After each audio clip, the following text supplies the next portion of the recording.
In the production of carbon steel coils, iron ore is first smelted into hot metal, which is refined to remove impurities and adjust the composition. Then the molten steel is cast into slabs and then rolled into steel strips of a certain thickness by a hot mill. Then, according to the demand for cold rolling processing, control its dimensional accuracy and surface quality, and finally rolled into carbon steel rolls. The carbon steel coil has obvious characteristics, good strength and toughness, and can meet the needs of various engineering structures.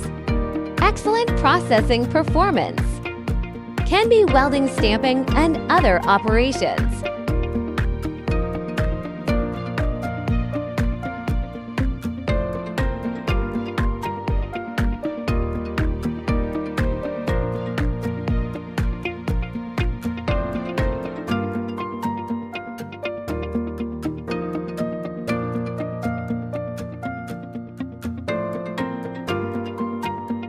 The price is relatively low, and it is widely used in construction machinery manufacturing and other fields.